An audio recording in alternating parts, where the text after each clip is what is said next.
Good afternoon.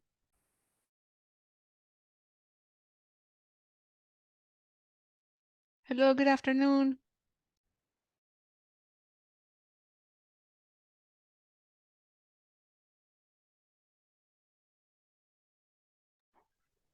Yes, Yeah. good afternoon.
Hello, good afternoon. Good afternoon, everybody. Good afternoon. How Good are you, madam? afternoon. Good afternoon. Yes, I was working on this technology. So we want to start, and we want to welcome you to this second series of the webinar. And I want to share the program very briefly, and then we can be able to start. So just a minute. The host, you can enable me to share.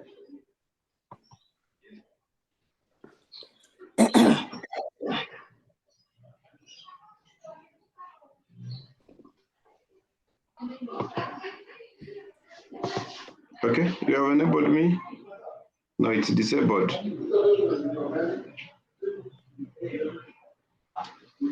Elizabeth is disabled.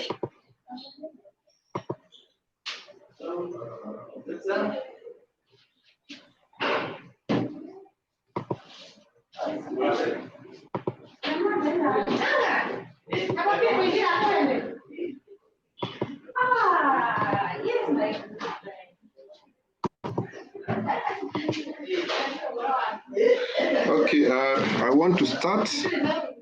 I'm still okay. I've been enabled to share. So just a short while, we should be able to start.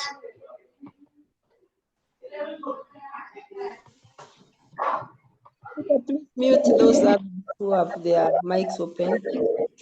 Can you mute Okay. everybody? Yeah. Okay. So Elizabeth. Elizabeth.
Is the meeting on or it's me who can't hear anything?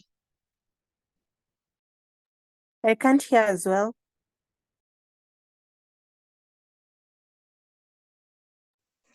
The meeting is on. Peter is just about to start. I think he has some technical challenges, but the meeting is Okay, on. thank you. Thank you.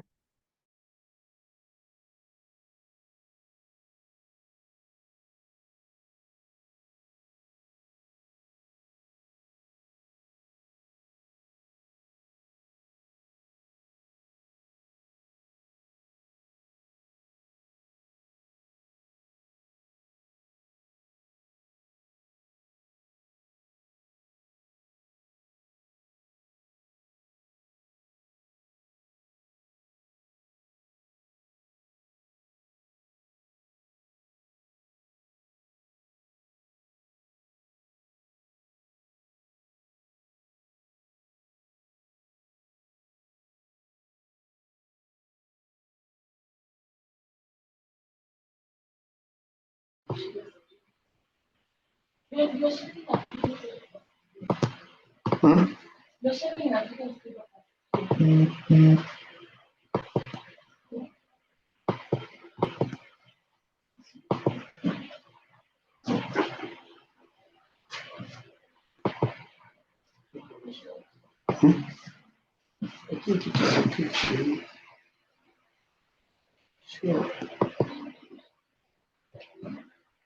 No.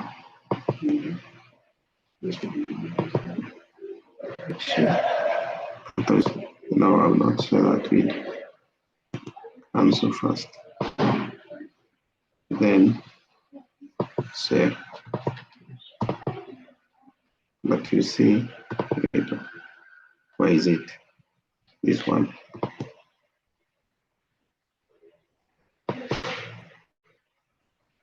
I want to share that.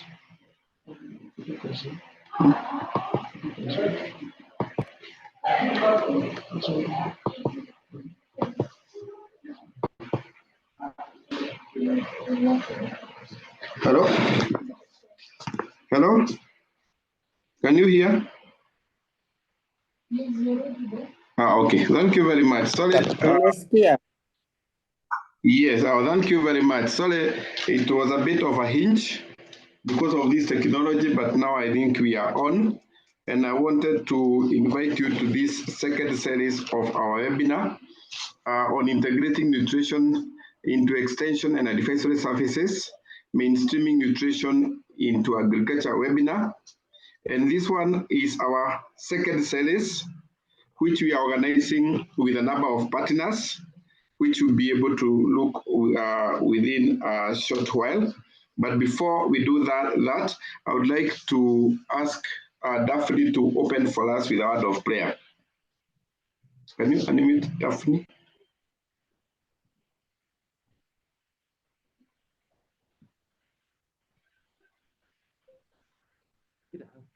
Sorry, I was trying to unmute. Hello, Okay. Can you hear me? Yeah, Yes, let us we can. pray. Let us give thanks. Jehovah God, we want to thank you at this particular time for your love. Thank you, God, for giving us the time to come and reason together so that we can push this agenda forward. We ask for clarity as we discuss the issues around this topic, oh God. Thank you for the leadership. Thank you for everybody in this call, oh Father. Thank you even for the technology, because that's why we can meet even when we are in different places. As we go on, we thank you for the opportunity to serve this great country. We thank you and we honor you. In Jesus' name we pray and give thanks. Amen. Amen. So thank you very much, Daphne. So we want to start, and I will briefly start by giving you a small background about KEFAS, and then I'll be able to give you who the partners are, and then you'll be able to have the presentations. So basically, KEFAS is a network organization of extension service providers. And what we do, we are promoting pluralistic agriculture extension and trying to reduce duplication on efforts and promote cross-cutting or cross-learning among various stakeholders.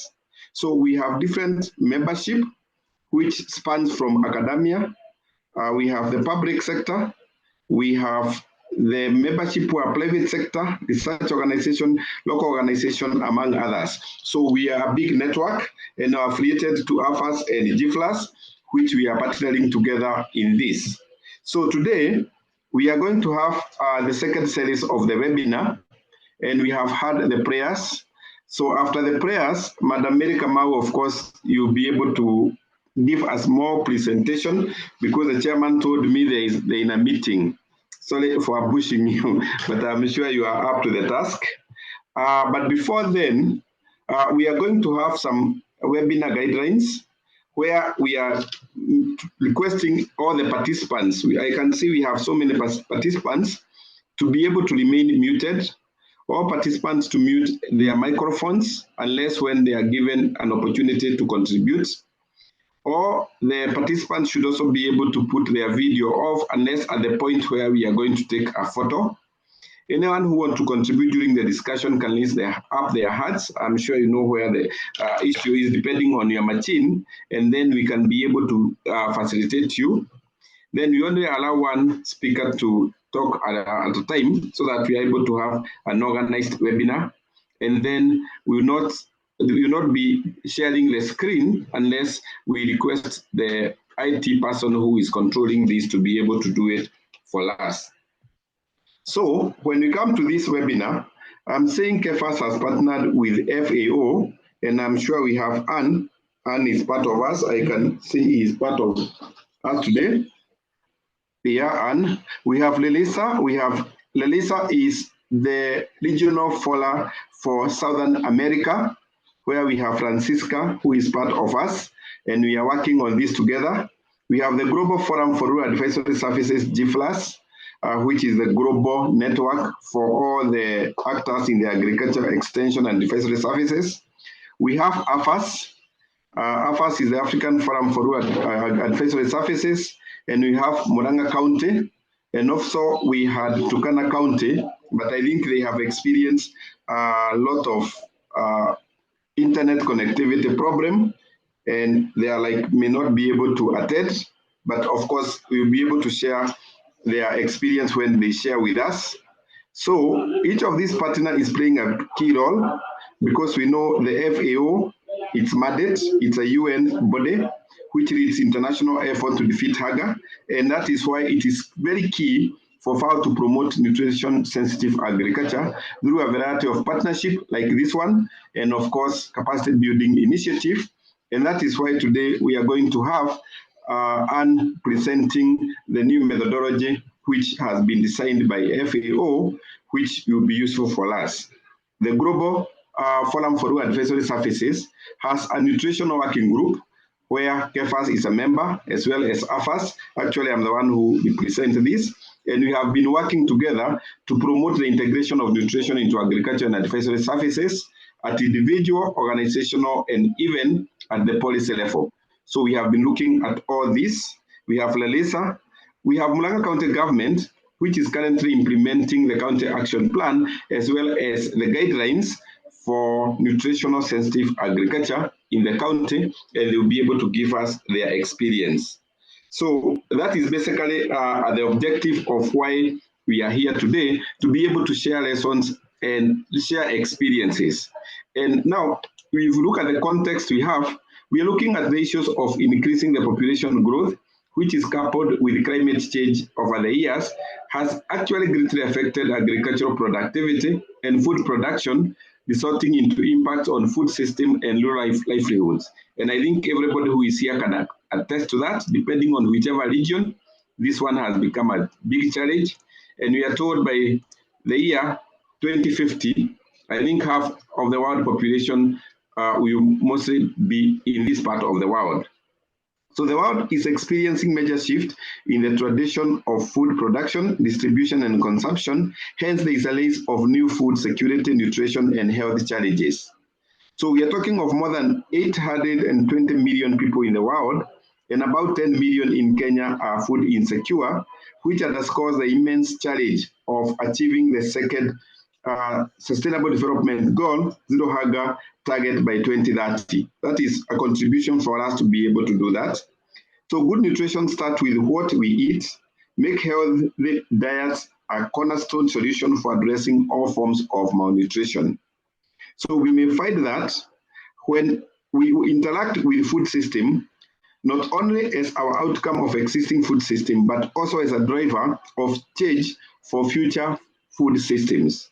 So we are looking at the international community, which has recognized the potential and need for dietary guidelines to catalyze food systems transformation towards sustainable and to influence policies beyond consumer education. So at this level, we have the food-based dietary guidelines for Kenya, which provides the context for specific advice and principles on healthy diet and lifestyle. And these food-based guidelines proposes a set of recommendations in terms of food groups, and dietary patterns to provide the required nutrients and also to promote the overall health and prevent chronic diseases. So basically, that is, in a nutshell, in the context why we are working around this, to be able to see how we can be able to move. Then, we are looking at the program, which will be very short because we have taken a lot of time now. So we have done the climate setting. We are going to have a welcome address from one of the board members. Mary Kamau will be able to do it for us. Then we have keynote address from Anne, from Relisa, from GFRAS, from AFAS. Then we have one of the partners from Murang'a County, Madam Mary Mwangi, who has a lot of experience and will be able to share with us what they have been able to do in Murang'a County in terms of making the dietary specific guidelines. We had proposed to have somebody from Turkana, but they are saying they have a lot of problem with networks. If they are able to join, then they will be able to present. If they are not, then we're still in good time. Then from there, we're looking at the new FAO food system-based dietary approach. And these ones will be presented. Then from there, we will be able to get a breakout session, which will be guided by Madam Mase Boro. And Mase will be able to have the three sessions and guide this, where we will be able to have plenary on the revised or new food system-based dietary guideline from FAO. Then we have partnership arrangement to facilitate collaboration in implement of dietary guidelines and the policy issues in other counties or countries and regions which promotes or hinders implementation of dietary guidelines. Then we have be able to have a plenary presentation, and then we have the closing remark by one of the board member, Madam Simona Chege. So that is basically what we propose to have today. And we wanted to have our participants from Turkana, but they have said they will not be able to participate in that. So because of the network, but I'm sure we should be able to share what they have. And then we have Nancy Mwagi, who has a lot of experience in this area, who is the team leader of Nutrition and Dietetic Unit in Murang'a County government. And she has a lot of experience in working in this area. She held a Bachelor of Science in Food, Nutrition and Dietetics from Ascendo University, postgraduate program in pediatric nutrition from Boston School of Medicine and Leadership and Management Governance, and he has a certificate from Strathmore University. She is a registered and licensed nutritionist and dietitian in Kenya for the last 17 years. She has been working with the government of Kenya as a civil servant in the health department in various capacities. And during the development of these dietary guidelines, we have been able to really use her, and she'll be able to do our presentation. So basically, that is what we have.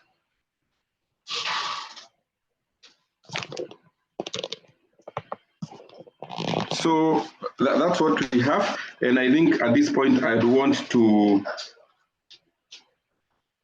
stop sharing, and then we continue with our program.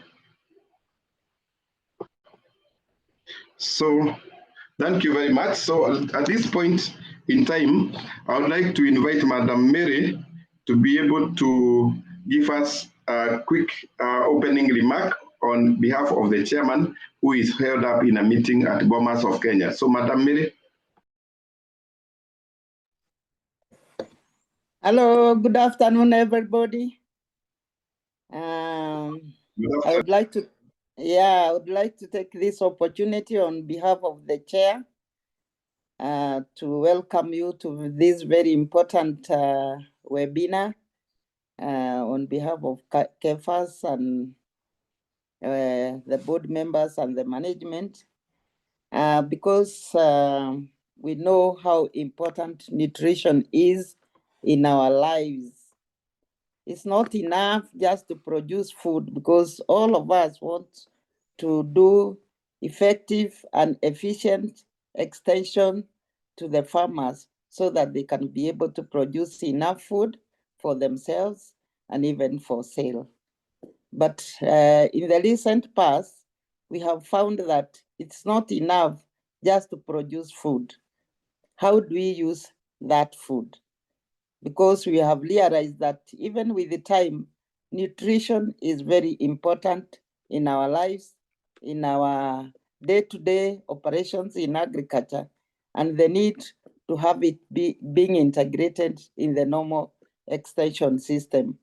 I'm sure all of us can remember during the recent COVID time from 2019, maybe to up to late last year, and even now I understand there are still some traces. We do know how nutrition played a very great role in controlling this pandemic. We can all remember how we started using commodities like the lemons, the garlics, which maybe many people never thought about. And this one actually indicates how nutrition is very important in our lives, because if we don't have a healthy nation, we cannot even be able to produce. So there is very important need to have it being integrated in our normal extension system so that we can be able to educate our extension providers so that they can be able to deliver the same message to the farmers. So I do welcome all of you to this very important webinar, and we hope to partner together so that we can be able to reach our farmers in good time and always. Thank you and welcome all of you. Asanteni sana. Thank you very much, Madam Mary Kamau. Thank you.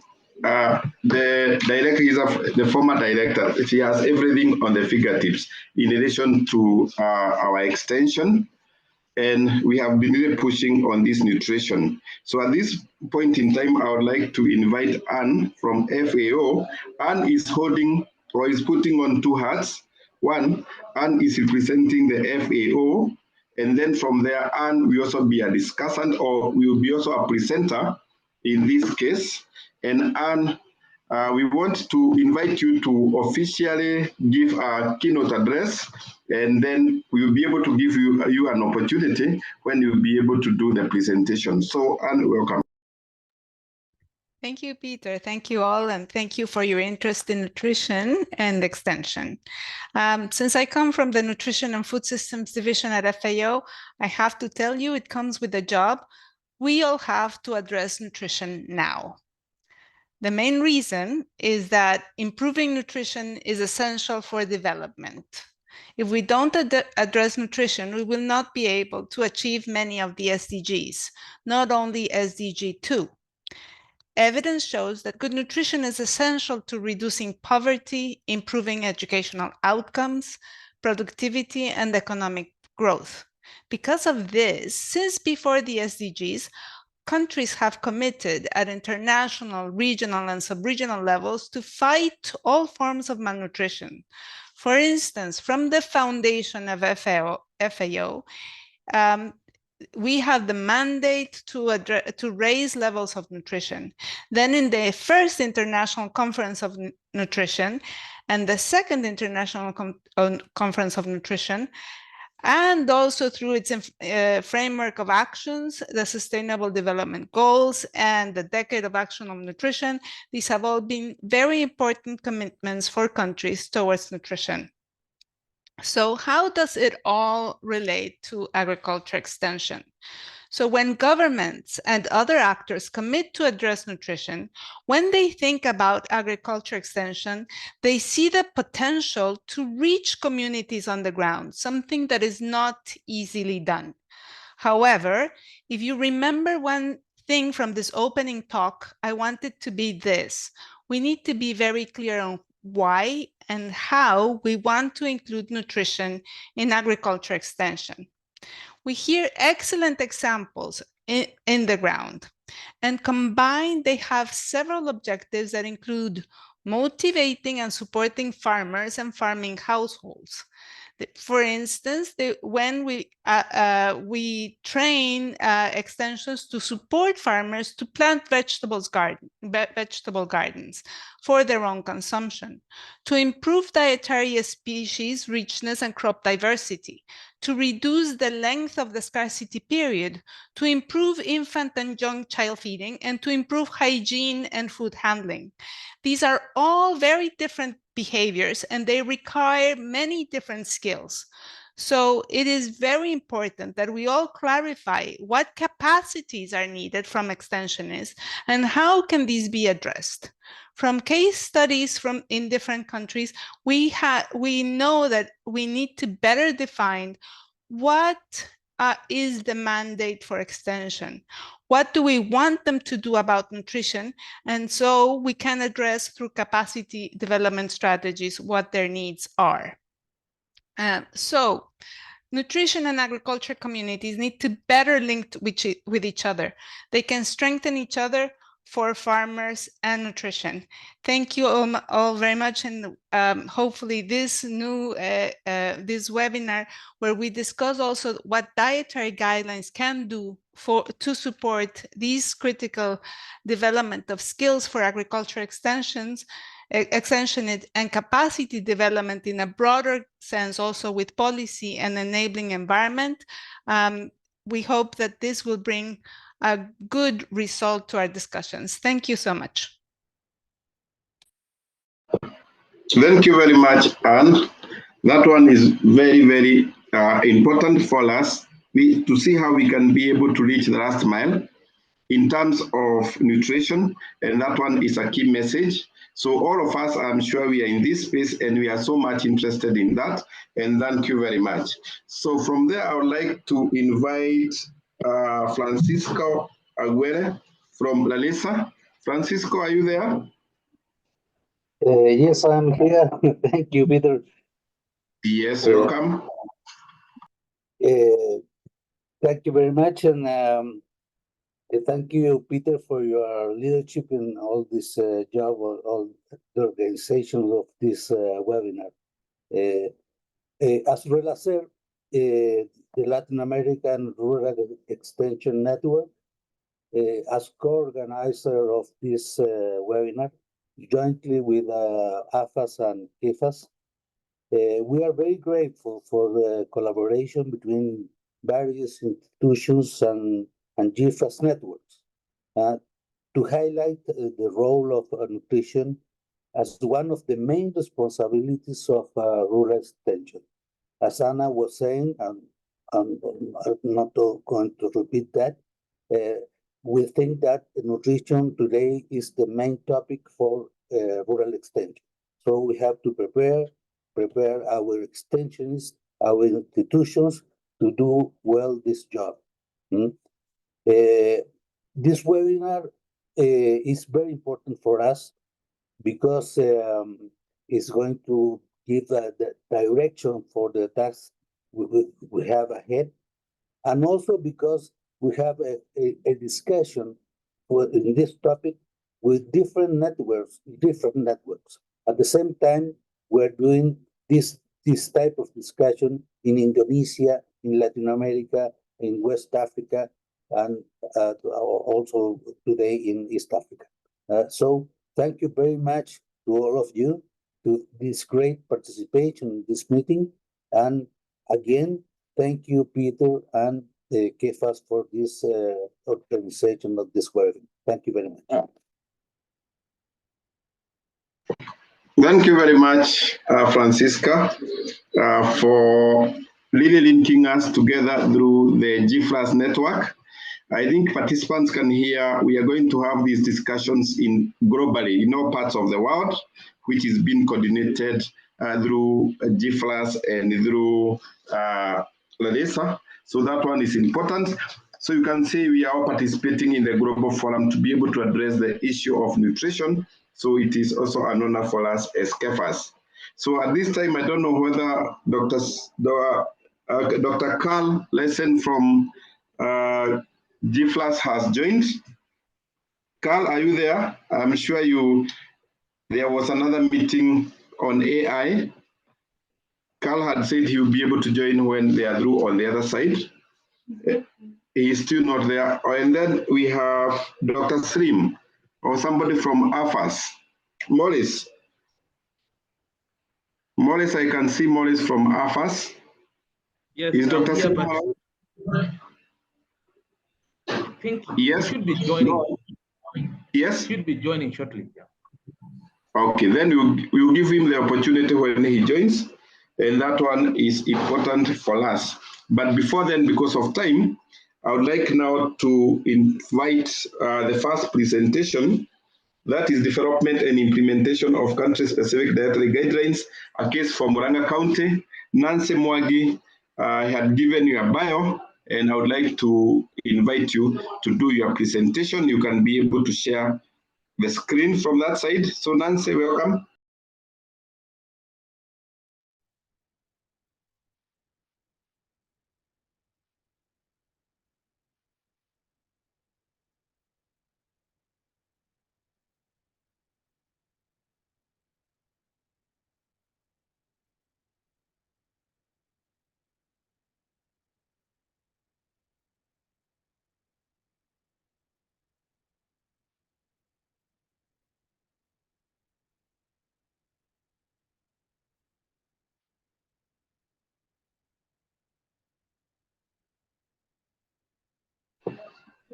Nancy, you are there, you are muted. You can be able to share. Okay, yes, Nancy.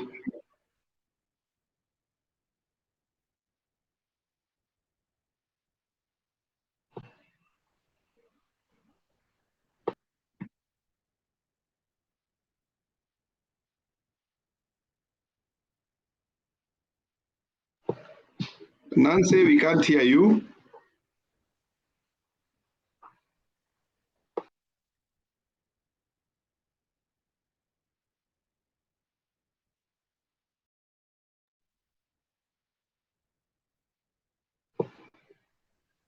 Nancy, yeah, I could see, yeah, now we can see you.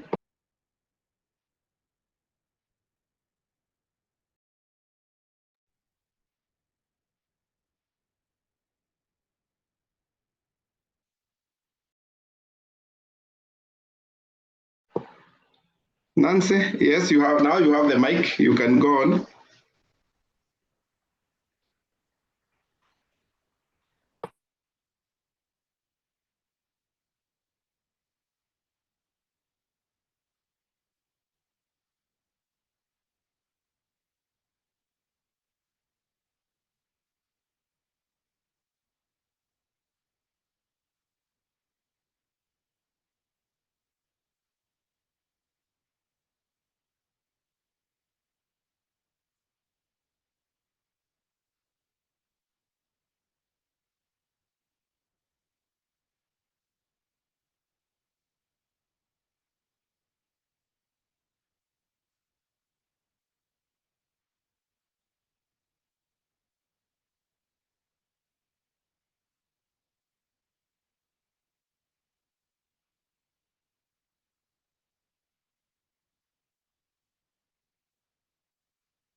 I'm sorry?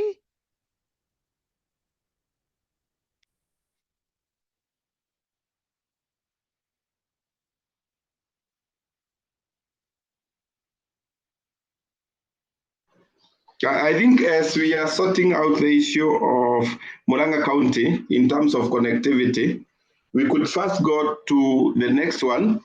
And I think I would like to have the presentation from Anne, because I think it's the second presentation and it will be able to form the background as we can be able to sort out what Nancy is going through. So at this point in time, I would like to introduce Anne.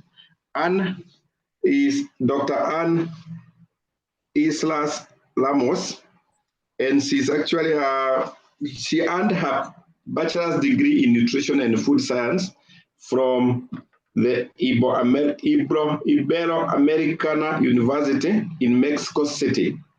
Her early work experience included position as food technologist, childbirth educator, and clinical nutritionist.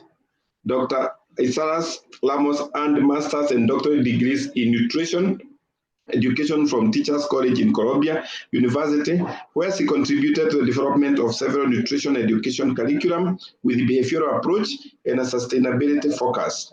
After graduation, she worked on nutrition education component on the project developing an educational video game of tweets. Later, as a researcher for the National Institute for Public Health in Mexico, she coordinated the nutrition education component of a large multi-level, multi-strategy intervention to promote healthy eating and physical activity in elementary age children in Mexico City. In 2013, Dr. Ismas Lamos joined as research assistant the TSICH Center for Food Education and Policy at Teachers College, Columbia University, whose mission includes cultivating research about connections between a just, sustainable food system and healthy eating. From 2014 to 2015, she served in the expert committee for the revision of Mexico Dietary Guidelines.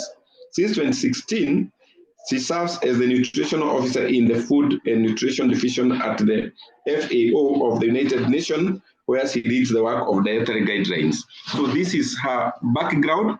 She has very wealth of experience, and I would like to invite her to be able to present to us the new methodologies which they have designed. So, Anne, the floor is yours. Thank you, Peter. I will be sharing my screen.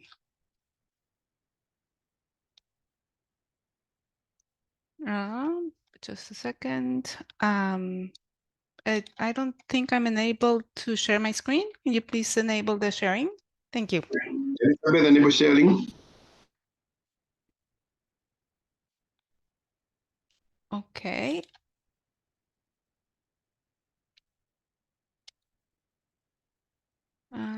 Just a second. Okay, so it's invalid for some reason. Let me try again.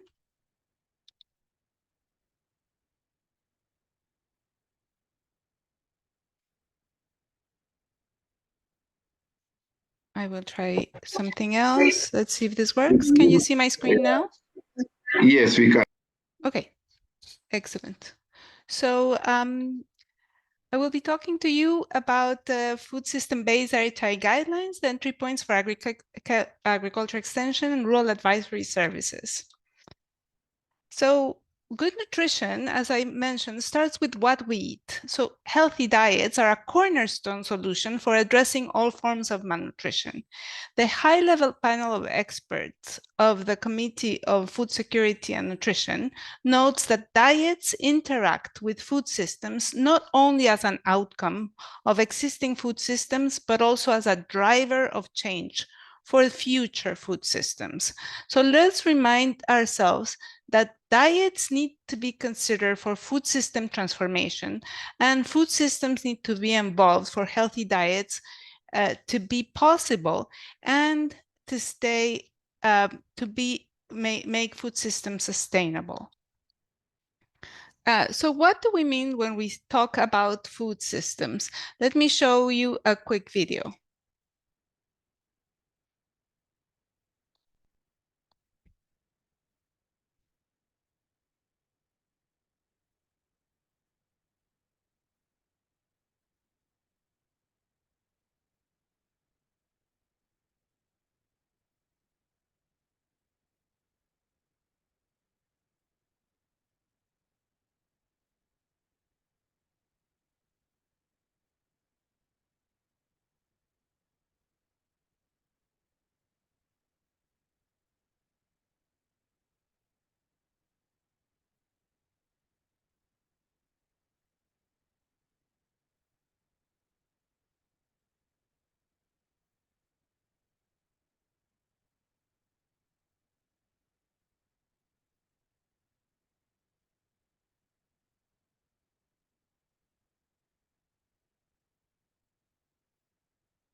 So thank you for that. So I hope that brought some good images to you about food systems. But then we also need to discuss what is a healthy diet. And healthy diets are dietary patterns that promote all dimensions of the individual health and well-being. They contribute to prevent all kinds of malnutrition and support the maintenance of planetary health. They are accessible, affordable, safe, equitable, and culturally acceptable, and must consider not only health, but also different aspects of the environment, society, culture, economics, to avoid unintended consequences. This comes from that publication I'm sharing in the bottom, the Sustainable Healthy Diets Guiding Principles, that where experts agreed in these principles in 2019. And I want to do a quick poll. If you can please write in the chat, what aspects do you think diets need to consider in the environment, society, culture, and economics to avoid unintended consequences. So please go ahead and write in the chat. Thank you.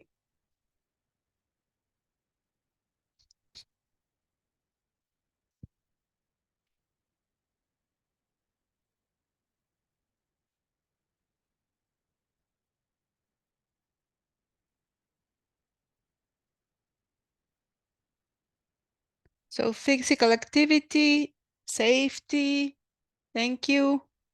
CO2 emissions, age,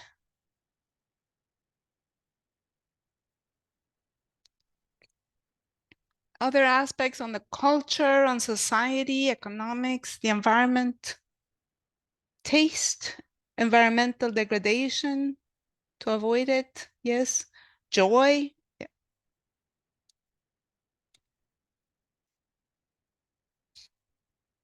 Safe food handling, affordability, yes, affordability, thank you.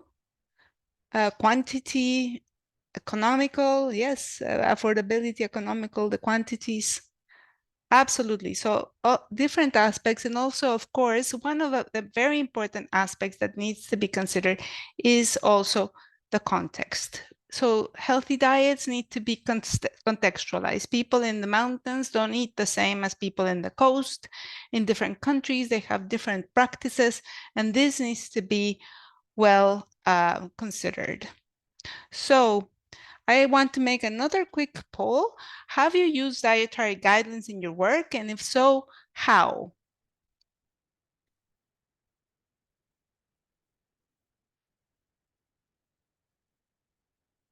If you can write in the chat also, have you used dietary guidelines in your work and how? Thank you.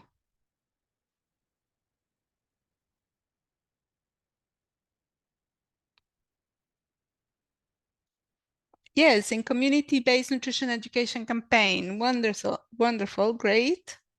Any other ways that you have used dietary guidelines in your work? In home gardening projects, great.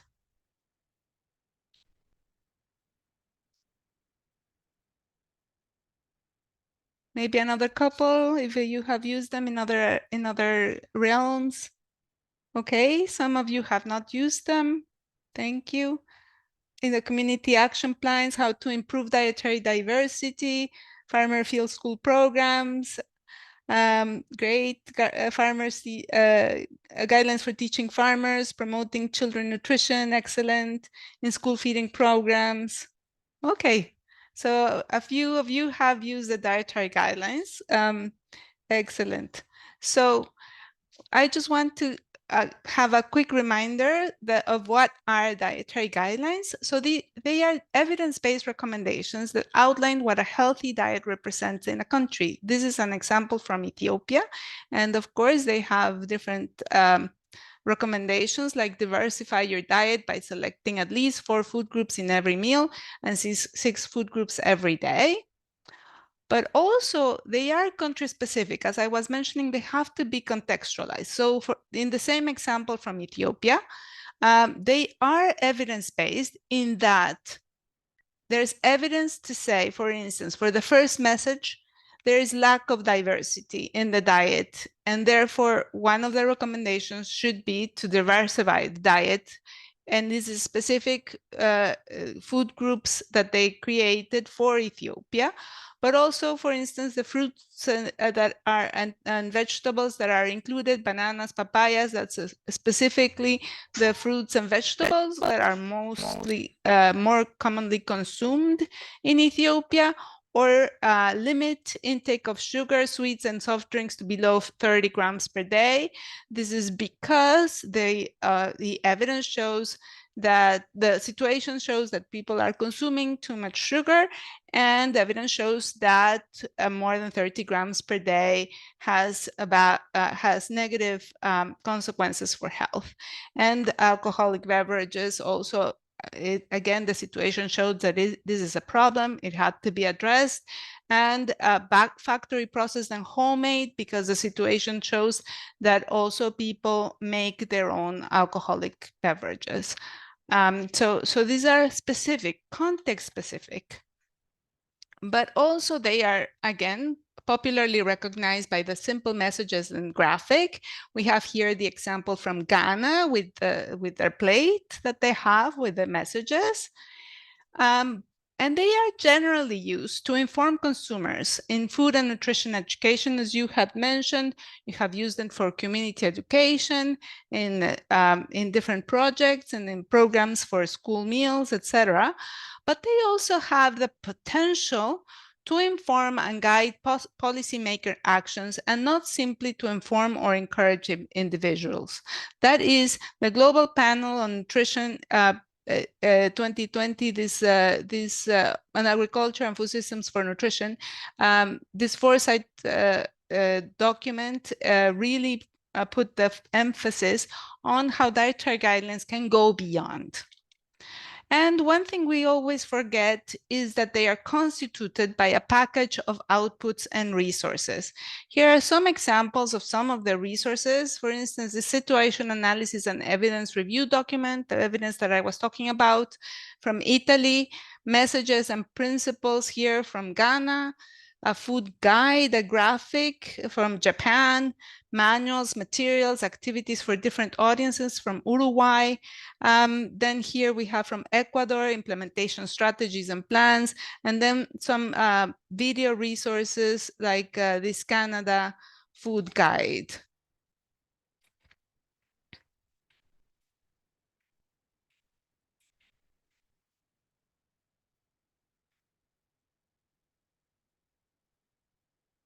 Okay, so you get the idea. Anyway, you can visit their website to see the different videos and things that they have for their guidelines. They also have, there are also other things that come out, technical recommendations of what constitutes this healthy diet, the results of a diet modeling when countries carry out diet modeling, and advocacy materials that can be part also of the process. And of course, monitoring and evaluation tools and other things that can come out. We have a repository that now has these number of dietary guidelines. More than 100 countries have described what healthy diets are in this context, and these are the different regions and how many we have in our repository. I invite you to visit the repository. The link is there. I will put it in the chat later on. But also, we are now proposing a new methodology that is called the food systems-based dietary guidelines methodology. And what do we mean by this? We found through the work that we have been carrying out with countries, we thought it was time to revise how dietary guidelines are developed. And we've been working on this for 5 years, and we are almost ready to launch this new methodology. Food system-based, why? Because diets are really at the center. This is from the high-level panel of experts of the Committee of Food Security and Nutrition. Here, diets, as you can see, they're very central to food systems. But also food systems, of course, they influence and are influenced as by diets. That's what we were talking about before. Why? Because this food supply chains, the food environments and consumer behaviors all interact to shape diets, and diets themselves, they also influence consumer behaviors, food environments, and food supply. And of course, the rest of the food environment, because these diets then they result in health, nutrition and health outcomes, but also other impacts, as we had mentioned, economic, social equity, environment, and others. And of course, policies and governance are very important to consider in this respect. So we at FAO started working in a new methodology, as I mentioned, and this is the new methodology that we are about to launch. We have 6 stages of the methodology. In stage 1, we establish a clear mandate, set up a solid process, expand to more sectors and expertise to also include these aspects from the food system, sustainability, and others. And then we develop a work plan and a budget. In stage 2, we analyze the situation and review the evidence that will be the basis of the dietary guidelines, expand the expertise and themes. We ensure a very robust process and conduct a targeted food system analysis. In stage 3, we provide guidance on how to carry out diet modeling, formulating multi-level technical recommendations that not only cover the diets, but also enabling interventions in the food system. And then in stage 4, we develop a national theory of change and agree on multi-sectoral implementation strategy. On stage 5, we develop a communication plan, ensure a behavioral focus, and develop a capacity development plan. And then in stage 6, we provide guidance for the endorsing, the launch, how to do the implementation in general. So this is in a nutshell the new methodology, and countries at this point have been working on them, but we don't have examples of countries that have finished their dietary guidelines with this new approach completely. However, there are some really great examples on the communication aspect, for instance, from Ecuador, where they have a song, they have a family, they have different messages where you can see, for instance, I think, can you see my screen now? Yes. Yes, we can see.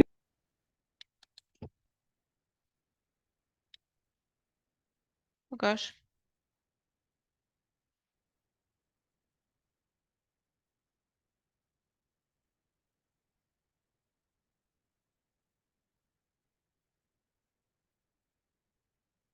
For some reason, it's not working.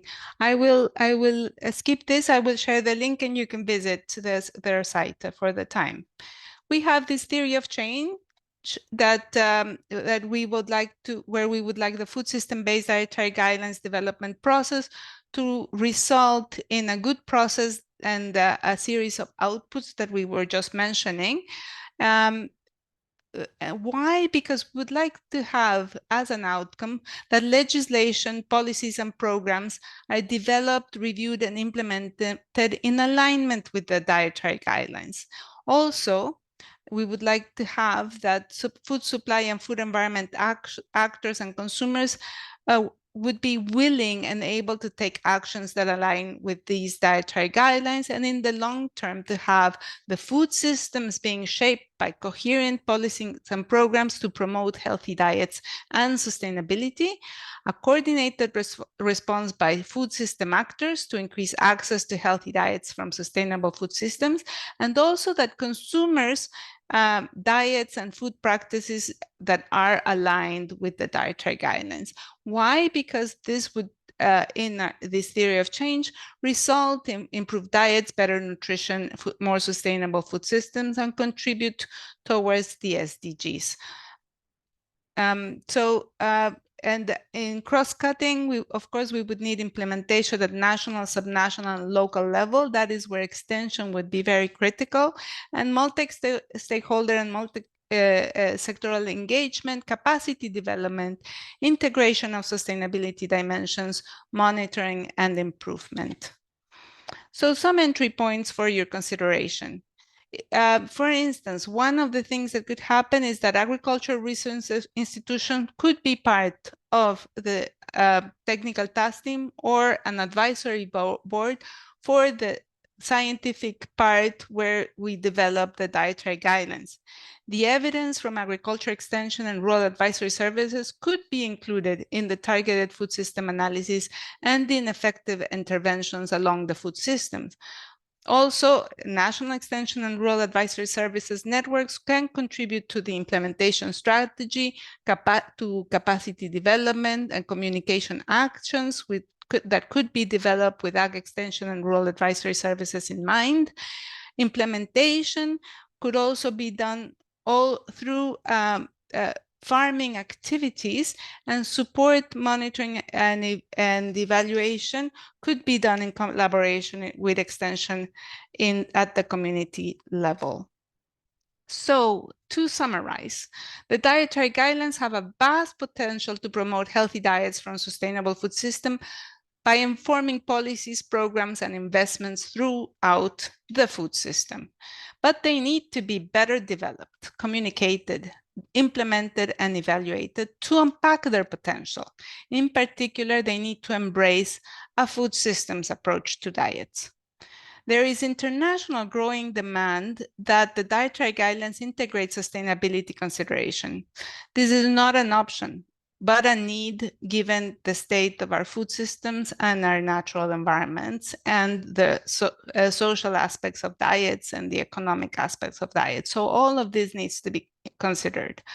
More than 100 countries have developed dietary guidelines, but it is time that we see the results of these efforts in terms of behavior change and food system transformation in the ground. Ag Extension and Rural Advisory Services stakeholders have a key role to play in food system-based dietary guidelines to bring about new ways of thinking and acting about food systems for healthy diets and sustainability. So I invite you to think, how can we use dietary guidelines in extension to transform food systems? Thank you. Thank you very much, Anna. That one is very comprehensive, and I'm sure the participants are following. So in case you have a question, you can be able to put it on the chat. Behavioral change on the ground is what we are looking for, very critical, and I think it is important. And now, having seen what FAO is thinking within the new methodology of nutritional guidelines, I think now we have we have Nancy, who now can be able to present the case for Murang'a, and then we can be able to see. I can see even the people from Turkana, they can also, they have managed to join. We'll be able to give Peter an opportunity, but let's first go to Anne. Anne, can you be able to talk now? Yes. Not Anne, Nancy. Ah. I think Anne, you can be able to put off, yeah. Nancy? Yes. Nancy, great. You can do the introduction as I share the screen. All right. Thank you, Peter. Thank you, everyone. I believe now I'm audible enough.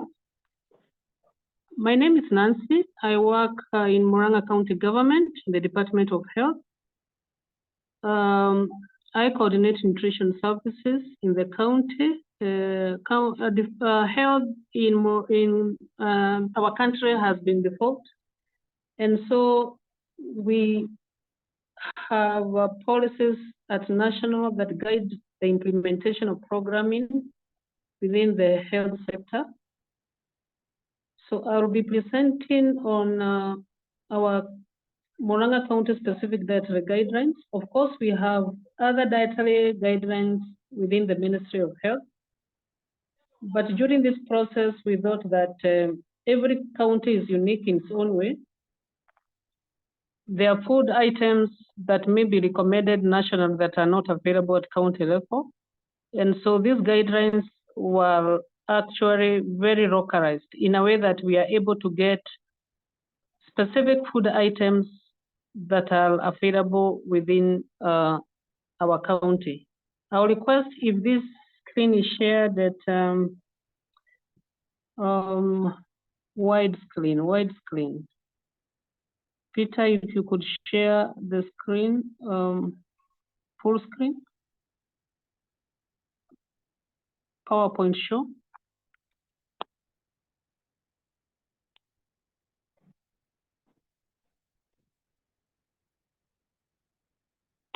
I'll give a brief of the county. So the county has a population of slightly above 1 million people. Demographically, the county is divided into 7 constituencies, administrative constituencies. And as you can see in that map, I'm not sure whether everyone can see. From my side, it's very small print. .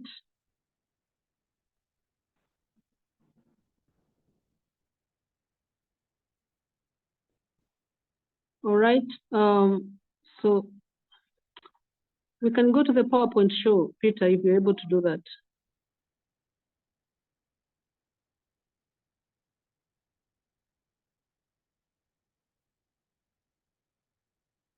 Move to the next slide.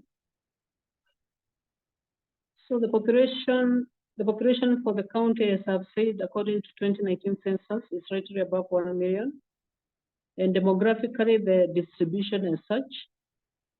So in the previous map, you could see that the distribution of health facilities is uniform. So we don't have very hard to reach areas as far as access to healthcare is concerned.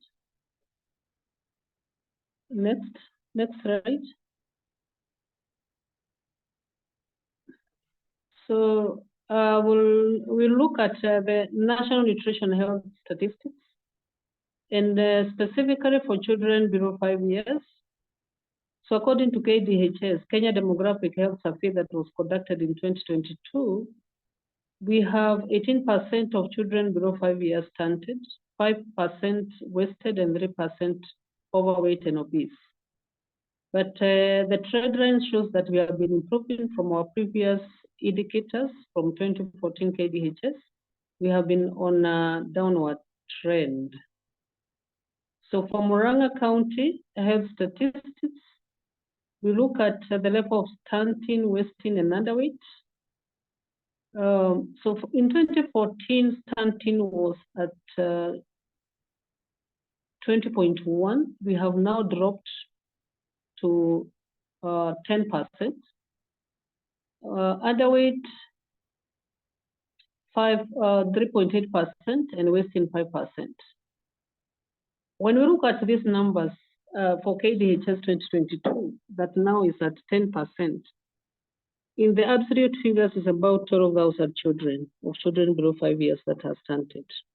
And the causes of undernutrition have been highlighted as childhood illnesses, common childhood illnesses, poor dietary intake, household food insecurity, and underlying socio-cultural, political, and economic factors.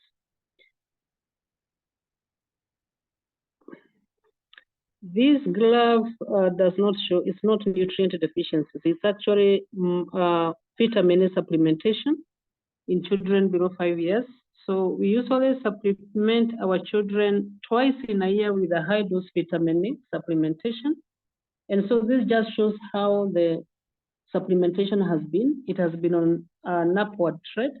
And this is likely actually to address micronutrient deficiencies in children below 5 years. So these trend lines are actually for vitamin A supplementation, which is a major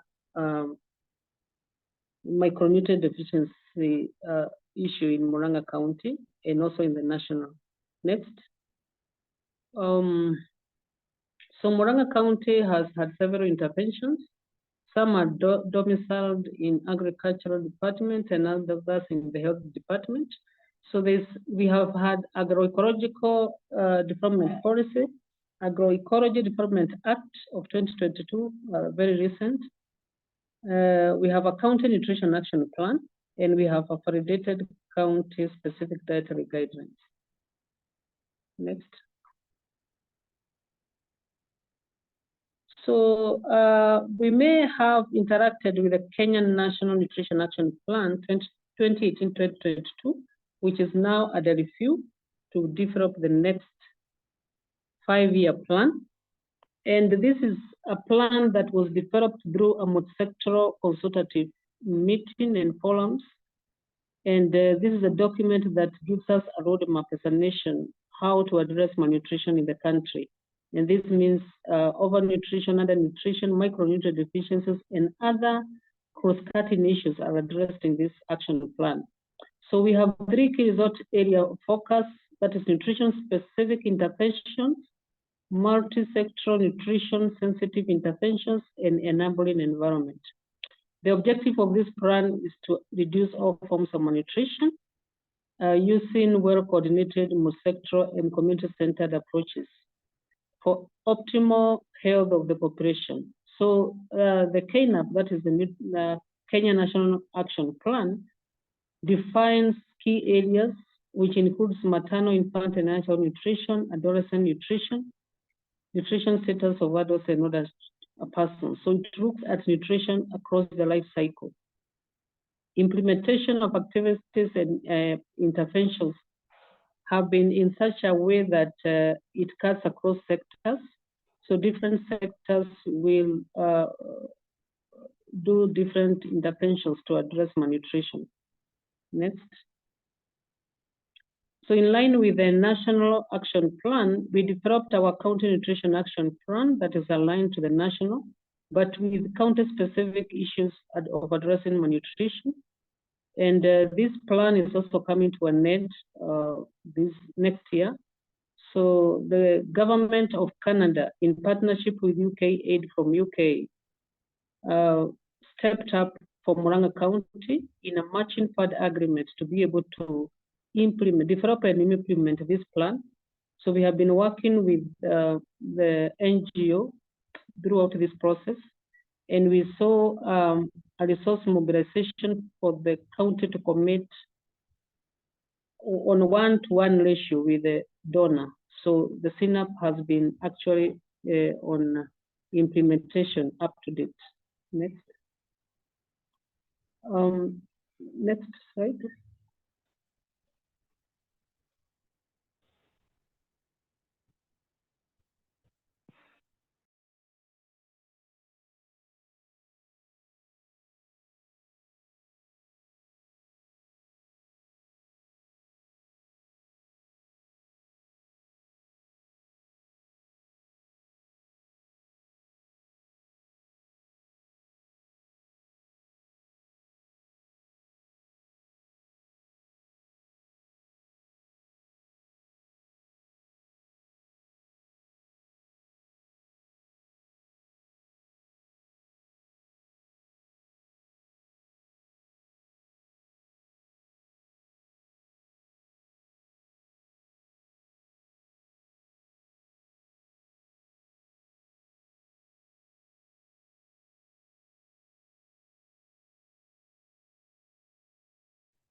Hello, Nancy, are you still there?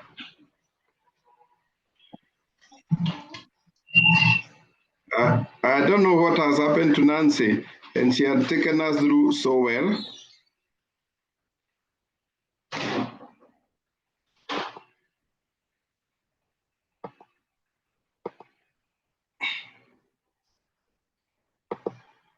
Okay, you can hear me? Hello? Yes, we can. If you can, I think I can continue because we are working together with her. So after the synapse, we have the Murang'a County specific dietary guidelines, which were developed. And these ones were developed jointly with the different stakeholders at the county level. And this one, we have the guidelines where we have done quite a lot of work.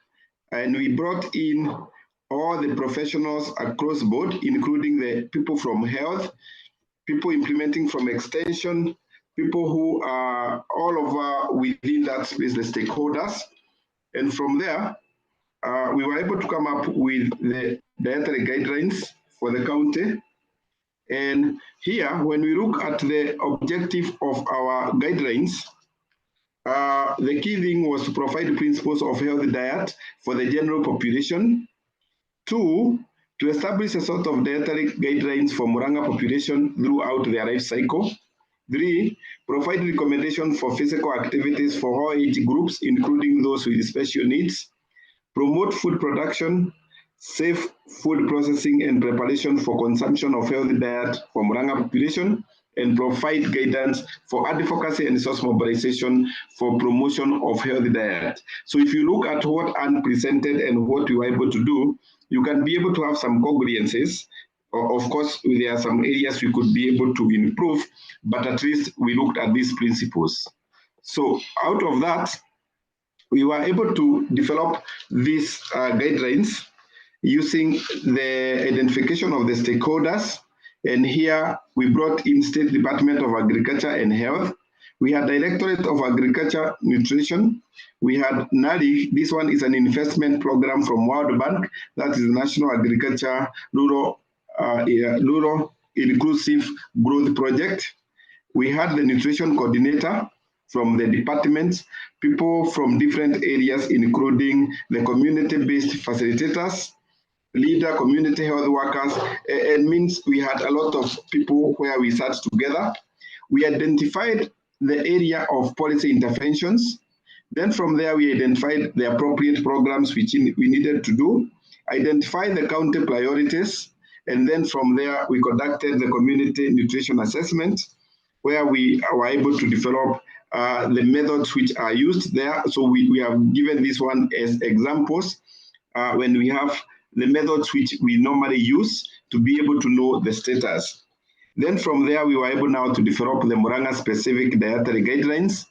And these guidelines have been validated, and now we are in the process of rolling out.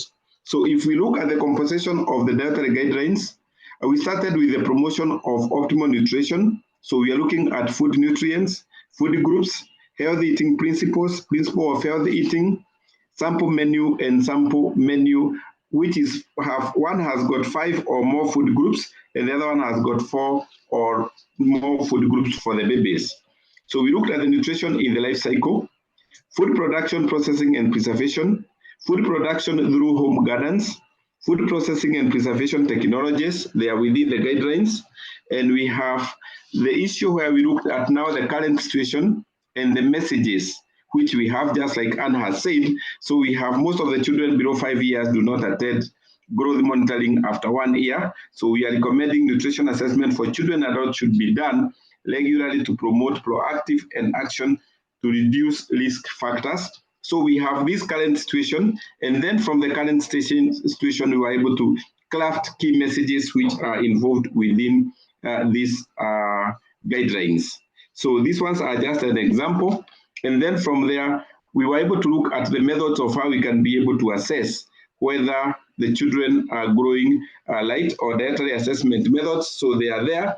And down here, we had just some examples of some of the micronutrients which are required, which we didn't want to, we may not go into a lot of details because of time, but basically that is like the principle of how we followed when we were developing these dietary guidelines. And I'm sure we should be able to get it online for Murang'a County, and we can be able to see how it can be used. Otherwise, the other parts are just examples of the type of messages which we have for each of these food nutritions which are concerned. So for the sake of time, I would like to stop there, and I'll be able now to share this presentation among the participants. So thank you very much for that. I have stood in for Nancy, who dropped, and I'm sure possibly I have presented her what she wanted, but if you have a question, you can also put it on the chat. So at this moment, I would like to invite Peter from Murang'a County, and he will be able to give us his experience. Now they are back. So Peter, you are welcome. Yes, good morning. Sorry for the network issues. Actually, my colleagues are still in the field, but I'll stand in for them just to give a brief background of Murang'a County and what we've done as a Pan-Africa, which is an organization operating in Murang'a County. So for those who don't know about Murang'a County is the second largest county in Kenya, sharing borders with 3 countries, Ethiopia, South Sudan, and Uganda. According to the NDMA report for 2019, when the CNDP was being developed, it has four main livelihoods. Nearly 60% of the population is considered pastoral, 20% agropastoral, and 12% fisher folks because of proximity to the Lake Turkana.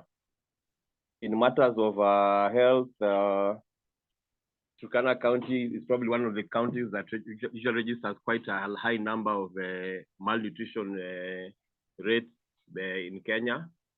Probably from the CNDP that is currently being implemented, that was put in 2019 to 2023, some of the key factors are probably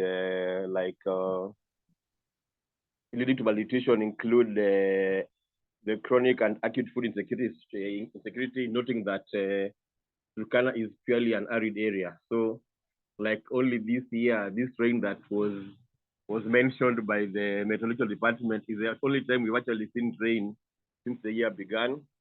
We also have poor dairy diversity, again, noting that these guys are mostly pastoralists. So their main meal is usually, if not all the time, probably goats and milk. Then also, they also have low access to fortified foods, again, noting that being a pastoralist community, some of the concerns is they're always mobile looking for pasture. Sometimes they even go to neighboring countries or sub-counties like Baringo and West Pokot.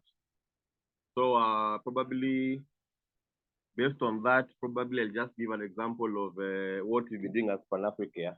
Then noting that also when this CNDP was being done in 2019, we were actually talking about a gum rate of almost about 25%. And most of the children again have stunted growth because of malnutrition. So with all this in mind, probably as an organization, Pan-Africa Kenya, we came into Turkana in 2020 just to address these issues. Again, our coming to Turkana was based on the high malnutrition rates that were being listed countrywide based on the CNDP as well as the National Disaster Management Authority. So when we came to Turkana, and I think this probably, I've been listening to all the presentations, and I think when we talk about our, I wouldn't say success story, but how we've managed to actually improve the nutrition in the areas we're operating in Turkana, is that we came with the strategy that, first of all, we accept that this is a purely pastoralist community and the fisher folks. So what we came in was with the number one, trying to change the behavior so that as much as they are pastoralists, but you also get to bring in a bit of agriculture. So how did we do this? Of course, in partnership with the county government of Turkana and various stakeholders, we came up with a baseline survey on the needs of the people who we are going to help. And some of the areas in Turkana, don't forget, also have access to water because we have the river Takwel and the Kerio River, which actually permanent rivers all through the year. So we identified this, we identified 720 households or farmers who are going to who are to go to agriculture. So as I said earlier on, part of the thing that we noticed was the biggest issue was access to food again, because there's also the notion that vegetables, animal feed, they're not supposed to be consumed by human beings, but that was just an assumption that was there as well. So when we came in, what we did, because we realized that to quickly improve the nutrition of the children and the mothers, who are mostly the ones who are usually hit by the emergencies at the household level, we came up also with the conical gardens. Why conical gardens? Conical gardens, which were coming completely with a 100-liter water tank and the irrigation system in all the conical gardens, so that because of the water scarcity in the region, with such an irrigation concept, even the women at the household level were now able to fill the tank. You see, when you fill the tank, you can water the vegetables for maybe 3 times a week, also reducing now the amount of trips you make to the river or the water sources, get water to water the conical garden. For the mothers as well, we're working with the 8,800 mothers collectively in our program. And the strategy that we're using for this again was the care group model, where we train the community health extension workers in guidelines on nutrition. These community health workers become trainers of trainers, and they go down to the community level and train the community health workers. Then these community health workers go down and train lead mothers. This was a concept where these 8,800 women which we targeted were now able again to understand nutrition, like importance of breastfeeding, the first 6 months, nutrition for teenagers, nutrition during pregnancy, and what have you, because our key target were the pregnant and lactating mothers as well as children below 5 years old, because according to the CNDP, these are the ones who are at risk. So once we worked with the mothers also and developed the care group model through booklets, which maybe if I'll be allowed later on, but not today, I can always share the PDF format of the booklet, which has actually also been adapted by other partners, including the USAID, and even we presented the booklet in various institution forums and symposiums. So once the household level was gotten, we trained them now again on accepting the highly nutritious, high-value crops that take between 2 months to 3 months to mature, like the sukuma wiki, the spinach, the butternuts, watermelons, capsicum, spider plants, and what have you. So that once the kitchen gardens and even the communal farms, because each farmer we are giving them half an acre of land. Once this stabilized in about 2 years, we're now able to actually see a change, because once you produce enough for your household, now the surplus again was now again being used now to improve the household income purely through selling to the local community, to the local village members, as well as the major markets. We actually have farmers who are selling up to watermelons and butternuts up to even 1 million shillings. So as much as we are trying to change their behavior, we also brought in the aspect of agri-nutrition and as well as agribusiness now, just to ensure that there is also an income in the household. So with these interventions now again realize that we also need to train them on village savings and loan associations, so that they also empower themselves, registering of the farm groups as a society, so that again they're able to access maybe loans, even to buy the farm inputs. And of course, more importantly, extension and networking them with the farmers, again, with the extension with the agriculture officers at the ward level, and as well as continuous training by the partners from the Ministry of the county government, included people from the Ministry of Water, because as much as we're trying to sort the nutrition aspect, where you have a farm, now the people who are still pastoralists who are actually coming to the farms to feed the animals on the vegetables. So through this, we also came up with concepts where we have water users association, so that the water, which is a common conflict issue, is shared equally among the community members for the farms, for the animals, and for the household levels. So 4 years down the line, where we operate, even from the latest survey, we can actually see that the gum rates are now improving. I was not able to get all the details short notice, but I heard you saying that the lady who spoke first has a lot of knowledge on this. She can always confirm that. At least we can say that the nutrition levels in Turkana are actually improving quite a bit. So I think my take home would be with partnerships and networking, and not overlapping what all partners are doing. It's very, very possible to address matters of malnutrition. And for again, what we learned probably to address malnutrition is by capacity building the beneficiaries, and even empowering them to be decision makers, to own the programs, to own the projects, to own even the selling and the key decisions at the household level. It plays a big role, and that's what probably makes the project unique, because as compared to teaching them how to farm and what have you, they're actually the ones who do the implementation. This will go a long way, I think, to all partners in ensuring that even after the program is over from Pan-Africa, the knowledge that has been put in the beneficiaries cannot be erased. They will continue, and this again goes to ensure that there's continuity of the program even after Pan-Africa leaves, because once you taught someone how to fish, they can never forget that. Matters of behavior change communication, as I said earlier on, we also came up, we also worked with the vernacular radio stations in Turkana and came up with a song talking about importance of nutrition. We came up with video scripts and radio scripts and radio demos like plays, so that these were played also in the evening through solar radios and projectors, so that even in the evening, when these people are now sitting in their common places, they actually get a message. When they listen to the local news at 7 p.m., 9 p.m., they get the agricultural messages as well.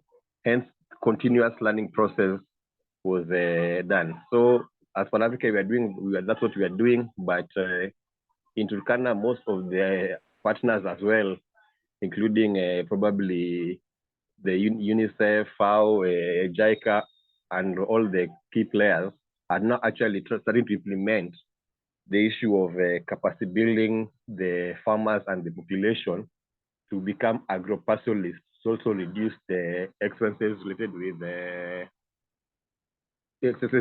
things like continuous food distribution, which is not always permanent, or dependency syndrome from the local population. So I think in a nutshell, from Turkana and Pan-Africa, Kenya, that's what I can say. If there's another question, I'll be glad to answer. Thank you. Thank you very much, Peter. Thank you very much, Walter. That's a very good presentation, and I can see there are a lot of questions in the chat.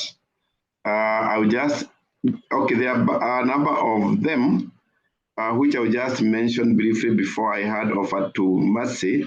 We can give you about 2 minutes to respond. The first one is from Jordan, asking, kitchen gardens require water. How do you solve this in Turkana? Number 2, how do you link cultural acceptance food in Turkana region, where vegetable needs water to be prepared and heat does not allow to treat fresh vegetables? Then, and it's good to hear about the water. Then what is the role of indigenous traditional wild edible plants in the food dietary guides? So those are the questions. You can be very brief because of time.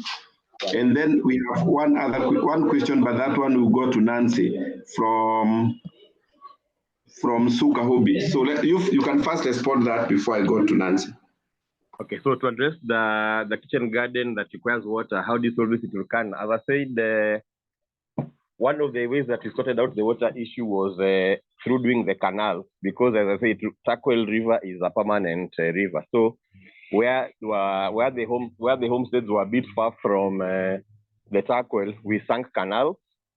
And then also where there was no access to water completely, we actually sank boreholes. We did 10 boreholes, which now again, we trained the community on how to equally share the water among the pastoralists, the agro-pastoralists, and the normal community.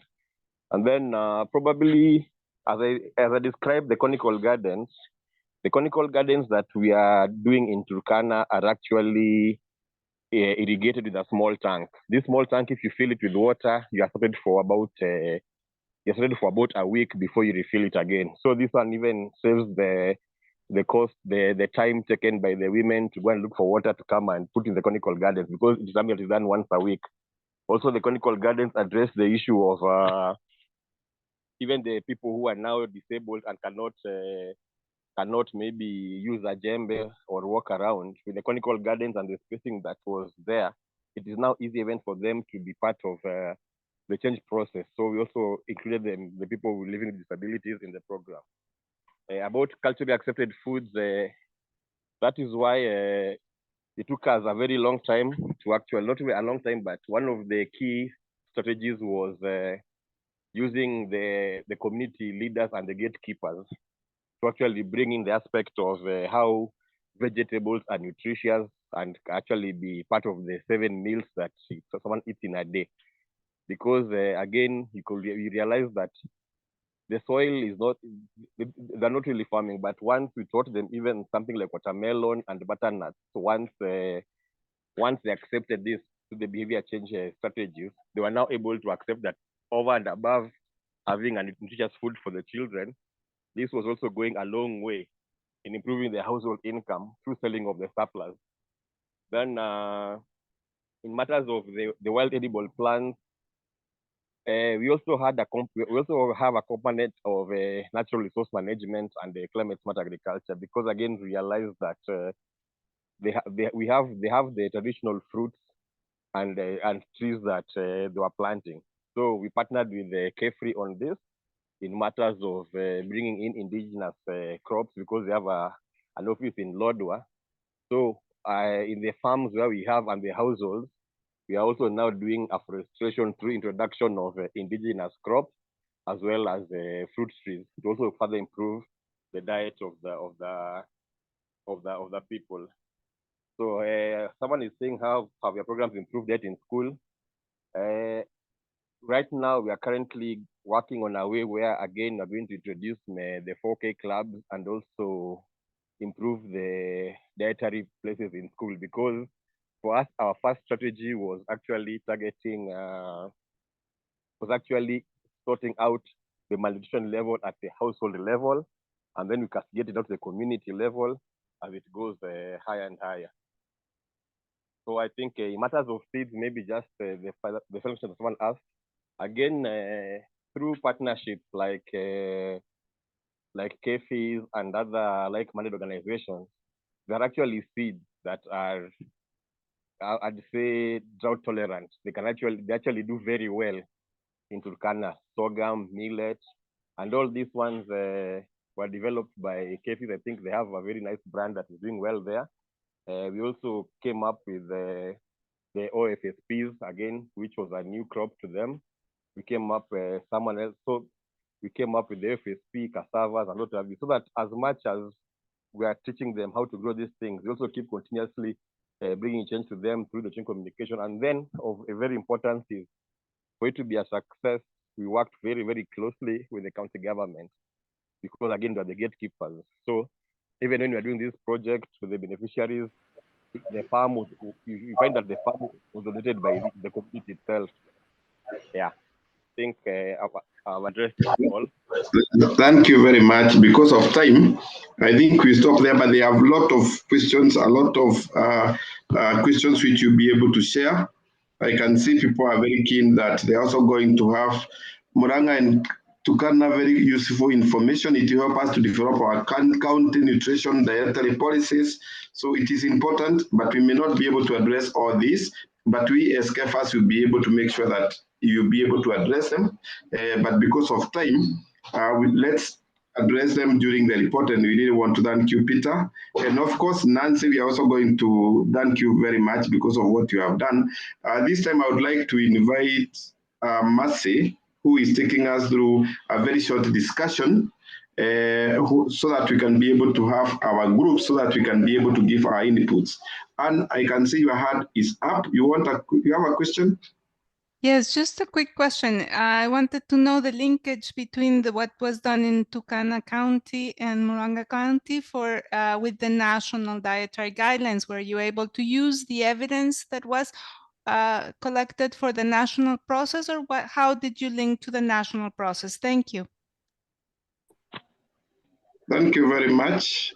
We just were the linkages between the two. I'm sure when Nancy was presenting with us, we were able to use a lot of information from the National Nutrition Action Plan, as well as the SINAP at the county. Those ones were the bulk of information which we used. So Peter, you can tell us the Turkana experience. I think, yeah, probably I talk about how we linked up the two. I think purely the CNDP was developed by various stakeholders again. also, I think through the networking again and various stakeholders and partners, including the beneficiaries who are part and parcel of the program, what was done in the CNDP was actually what was discussed even with the beneficiaries who are present. So I think for me the emphasis would be, especially when working with the communities, it's very important to let them own the process. Then maybe Peter, maybe just one final one. I've seen something that was just about once. If it's okay with you, I can maybe just respond to it. I can see JM asked how we ensure that the time. Just 1 minute. Okay. Just to answer JM on matters of vegetables, if they're okay. Part of the training that we do to the beneficiaries is actually post-harvest handling, where they even dry the vegetables for future use. They can repack them for future use so that we reduce on the wastages as well. Then maybe also just for Pamela, we work with the radio stations in Turkana, both local and national level, just to ensure that there's a consistency in messaging of dietary issues and what to eat and at what point, especially for the pregnant and lactating women and children under 5, because those are the key targets that we saw are actually high risk as compared to the men. Thank you very much. So Mercy, I would like to invite you so that you have very few minutes so that you can be able to take us through the other set. So Mercy, karibu. Hello everyone, and thank you, Peter. Thank you everybody for participating in these discussions. Just to guide us on how we are going to go about the breakout sessions. We are going to have 3 breakout sessions. And the first one will be looking at the feedback on the new FAO, food systems-based dietary approach. And here we'll be basically giving feedback about that new methodology. And Anna is going to chair that session, and Oscar is going to assist with rapporteuring. For the breakout session 2, we are going to look at opportunities and constraints for mainstreaming nutrition into agriculture extension and advisory services and agriculture in general. And here we'll be looking more at how do we support those that have not developed, for instance, the dietary guidelines or the action plans to do so, but with more emphasis on effective implementation.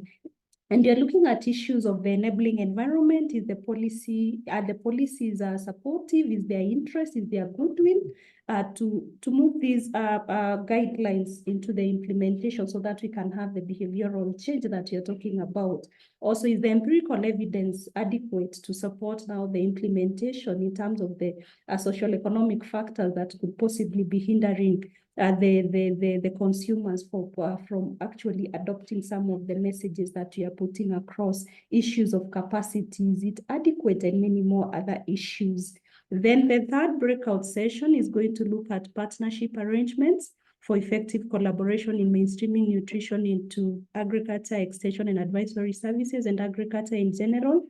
And here we want to understand who are the different actors. From the presentation from Murang'a, we were able to see we have the health, we have agriculture, we have education, and many more others.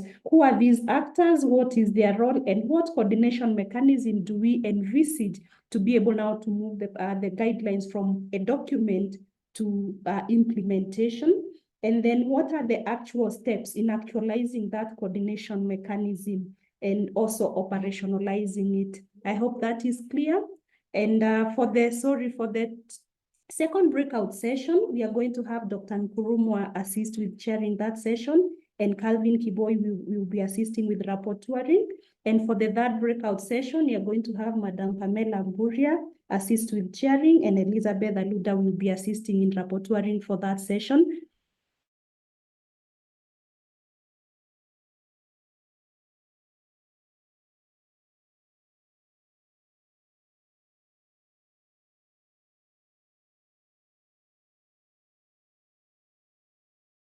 To just give us the main feedback from the breakout session discussions. Elizabeth is going to assign us into the different breakout sessions. Thank you very much. So thank you very much. So the breakout session will not be long. It will be about 20 minutes because of time. So be very precise to the point, and then we will be able to be back to the plenary. So Elizabeth, you assign you. So Elizabeth, you can assign the participants.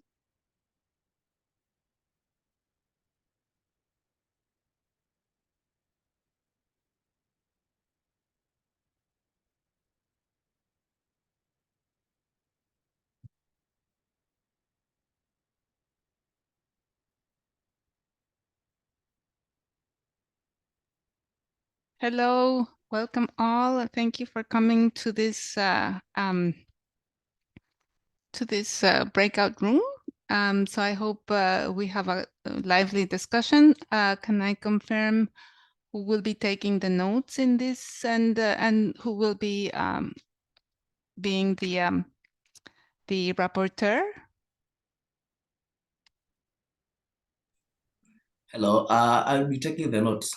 Thank you very much, Oscar. Thanks a lot. Excuse me. Yes.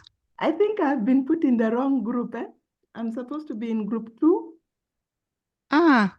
Okay. So maybe I had my name being mentioned with regard to group 2.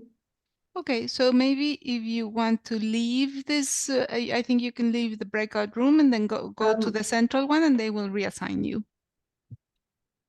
No, I don't have that option. Yes, in the bottom you can. No, let's It's only see. allowing me to leave the meeting. The meeting. Okay, so maybe I'll yes. say, but Oscar can help me to tell someone to put me in the right group. Okay. I think we're all in this group. Okay, let me talk to Elizabeth. Okay. Yes, we are in the right group. Yes, I'm in the office, so we'll be able to put. Okay. So we haven't been assigned yet? No, not yet. Okay. Yeah, we are doing it. Yeah, I don't think the groups have been assigned. So I'm waiting.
Okay, thank you, everybody. Hope you've had fruitful discussions. We would like to get some feedback from the breakout sessions. We'll start with breakout session 1. I'll welcome the rapporteur, Oscar. In 2 minutes, kindly just highlight to us the key issues that came out of that discussion. Welcome, Oscar. Thank you, Mercy. Yes, we had a fruitful discussion in our breakout room. Although the time was limited, we were brought back when we were continuing with the discussion. But key important issues were discussed. Those that have used these data guidelines. For instance, in Senegal, they have been used in FFS, and ICAO uses the FAO guidelines in developing their knowledge product to be shared to farmers through the platform. Another discussion based on the follow-up on the nutrients that are in these foods.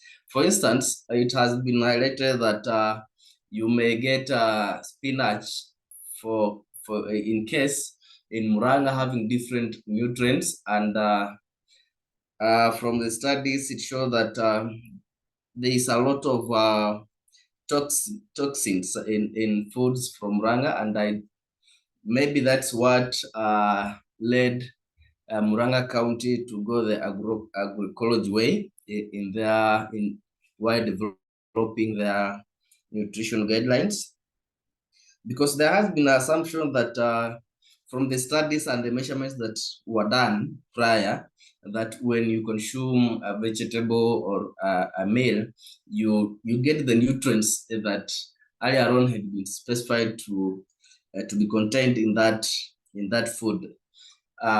Maybe forgetting that when you consume, you get, or you also consume all other chemicals that were used in pest management and so on. Although there's a challenge in really getting the exact measurements, because there are so many variables that are included. And it's quite difficult even at national level and county levels, but it was highlighted that it is something that's important to be considered.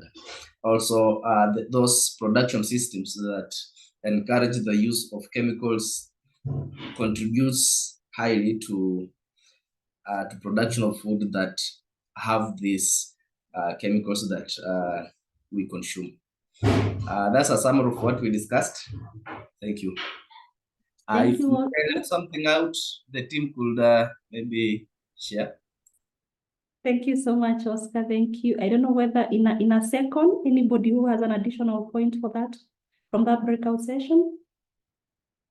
Okay, thank you so much, Oscar. I see none, but I think what is coming out clearly is the issue of food safety, and it is good that the new methodology is also looking at broader issues beyond the nutritional content to addressing the issues of food safety, because it's food-based system entirely. So thank you very much for that. So I welcome the Calvin from panel, breakout session 2. They were looking at opportunities and constraints. Welcome, Calvin. Calvin, in 2 minutes, just highlight to us what are the key issues that came out from that breakout session. Thank you. Calvin? I don't know whether Calvin is with us. Good afternoon, team. Okay. Yeah, I'm here. And from group 2, from session 2, some challenges and opportunities were discussed. They're quite mixed up, but I'll be able to highlight them as quickly as possible. I can start with the first challenge that was brought up is on financial constraints when implementing these nutrient-based dietary guidelines in some communities. After they are well taught on nutrition and how to balance out their diets, they are willing to do so. But when it comes to being able to afford these diets, it becomes quite a challenge to them. Another challenge is on the cultural background of this in the community. Due to diverse cultural and social ways of life, to find a common dietary guideline that's acceptable throughout the region can become quite challenging. Going on to another challenge that has been discussed is about limited capacity and training. Here it was discussed that the extension officers and the officers that are out there in the field are mainly trained in cultural aspects, leaving out training on nutrition. And when they go out to the field to disseminate knowledge, they tend to leave out this issue of nutrition. That was dropping. You are dropping.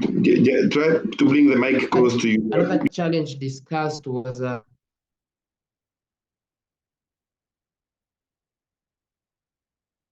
I don't know if you can hear me now. Yes. Another challenge that was discussed is on limited research.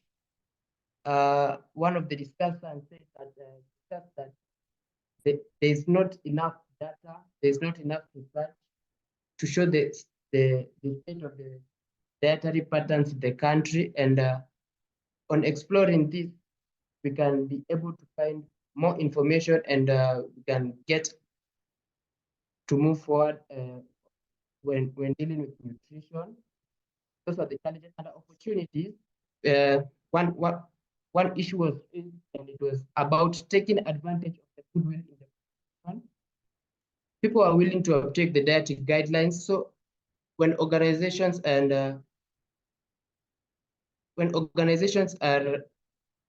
creating these dietary guidelines, it is good they take advantage of the goodwill of the people.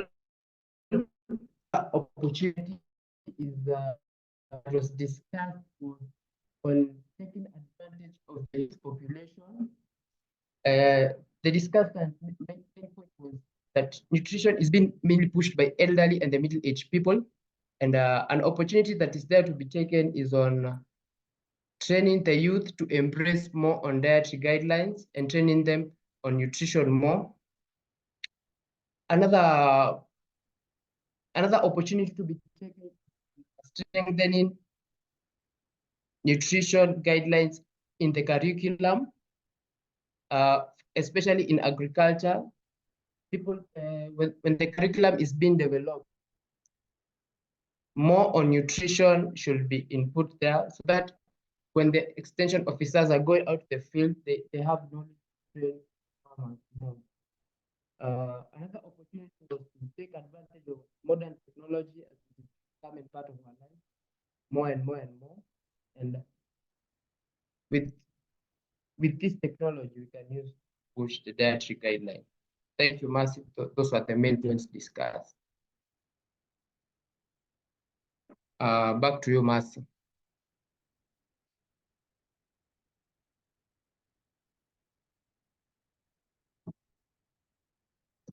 Hello. Hello, Mercy. Yeah, unfortunately, we can't hear Calvin towards the end.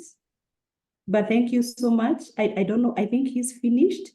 I hope he's captured everything from the group. If there is any that is not, kindly just feel free to put it in the chat. But what I was able to pick is issues of affordability. And it's good that there are so many innovative ways of ensuring that we are able to address issues of nutrition, even at the farming households level, the issues of capacity, issues of research. There's a lot of interest. What is the place of the youth? And also importantly, mainstreaming issues of nutrition within our education system. And I think that's a critical entry point. Thank you so much to that breakout session too.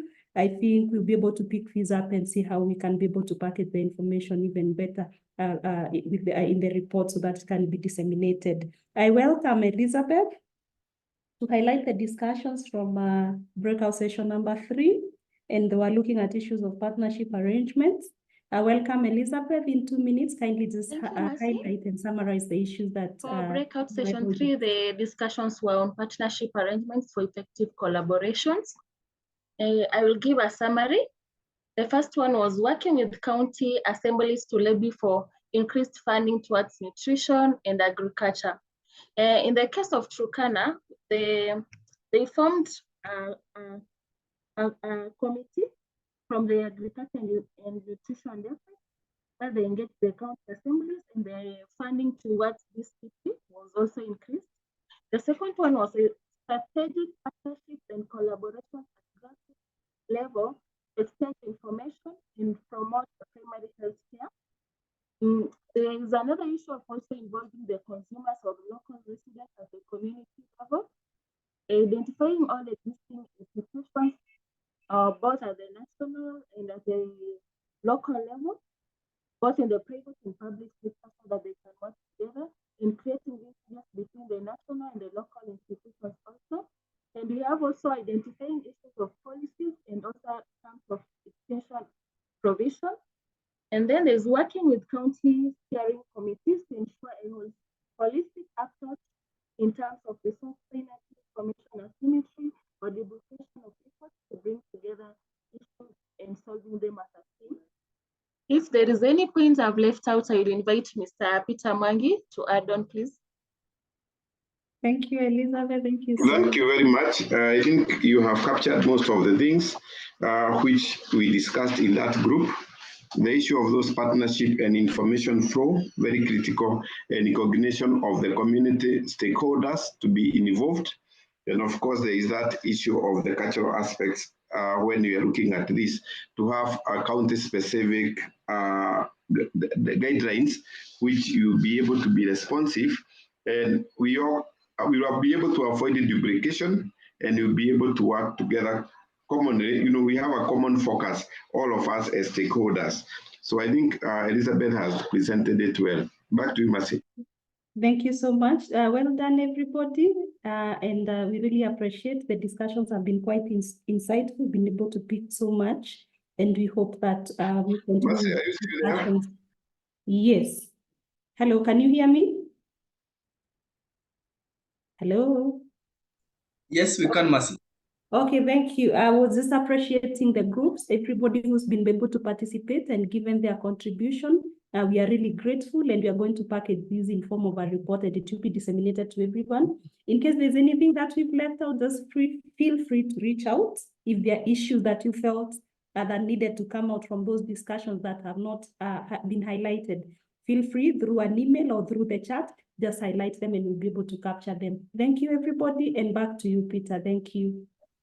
Thank you very much, Mercy, for a good discussion. A lot of issues have come out, and we as the global team, which is working on the nutrition, will be informed on some of the areas we'll be able to work on. And I think that one is important for us. It is good we have been having a very good discussion. I'm sure time was not on our side.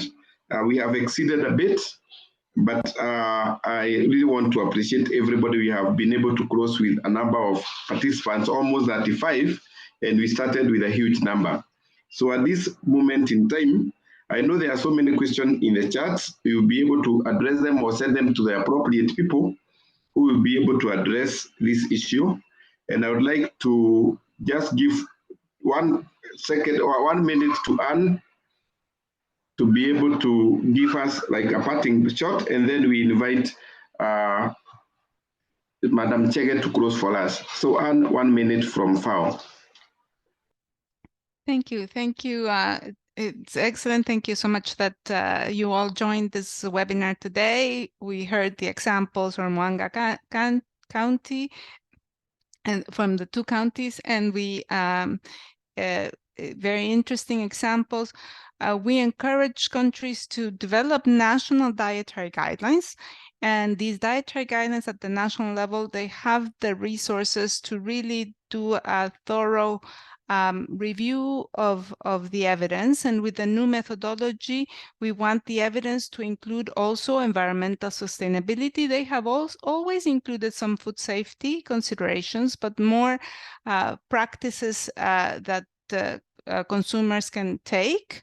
However, with the food systems approach, we really want to look at what is the food system providing to the consumer so that they can follow healthy diets. So that is very important. And therefore, for us to have this broader approach where we look at the food system and we see how diets fit in that.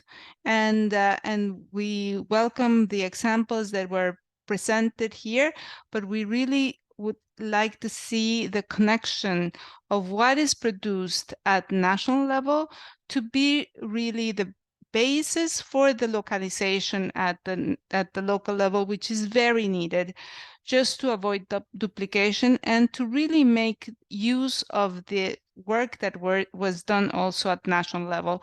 So that's part of the vision that we have. And I look forward to continuing the discussion. I think it was a very rich discussion, and thank you all. Thank you also, Kefas, for the co-organization and the of this webinar. Thanks a lot. Thank you very much. GFRAS as well. Thank you so much for the collaboration. Thank you. Yeah, thank you very much. Thank you for all the partners. So I'd like now to invite Ramona Chege, who is one of our board members, to close for us. And thank you very much. So Ramona Chege.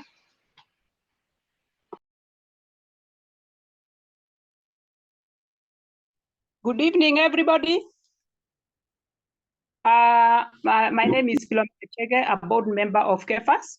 Let me take this opportunity on behalf of KEFAS to thank everybody who has participated in this very, very important and very, very interesting webinar discussing about nutrition and dietary guidelines.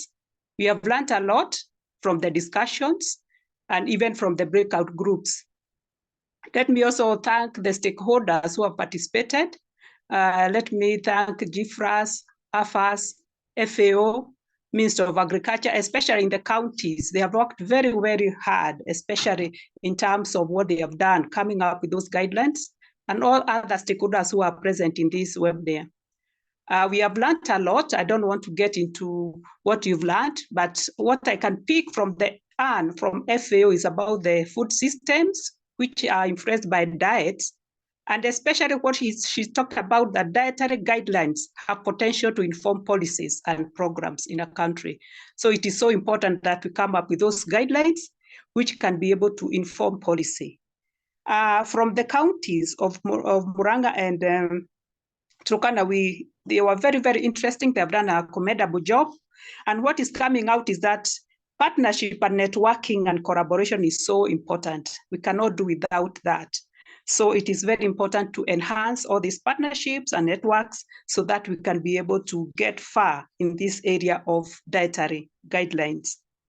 We have had a lot also from the breakup groups, and especially when we are talking about coming up with these dietary guidelines, talking about the production systems, you cannot forget about food safety, which is very, very important, and also looking for the opportunities to be able to enhance dietary guidelines. So I want to thank everybody who has participated, and then especially commend KEFAS for coming up with this webinar, and also hope that we'll have many more so that we can also learn a lot from each other. Remember, learning is a continuous process, and I am sure all those people who have participated today, they have learned one thing or two, which can be able to enhance what they are doing. So let's do this again, Peter. Let's have another webinar so that we can keep on pushing this idea of nutrition and dietary guidelines to the next level. So thank you very much, everybody, and have a good evening. Thank you very much, Filemona. We will have more. In fact, we have another one which is coming. We'll be able to invite you. We are still organizing it with FAO, and this one will be discussing more on water, the WASH. So we are planning it with Anne very soon. So we will get an expert from FAO to be able to guide us around that. I'll be able to advertise when you'll be having it. Otherwise, we really appreciate. Thank you very much. And also thank you very much for extending the 30 minutes. And we are sorry about that, but we hope and we are happy that you have learned. Have a blessed day. Barikiweni sana. Thank you. Thank you and bye. Thank you. Bye. Thank you. Asante sana. Bye. Asante sana. Bye, thank you. Bye-bye. Thanks a lot. Thank Bye. you. Thank Bye-bye. you. But Okay. there were no photos. You forgot. Hey. Too late. Bye. So we didn't take a photo. Next time we take one.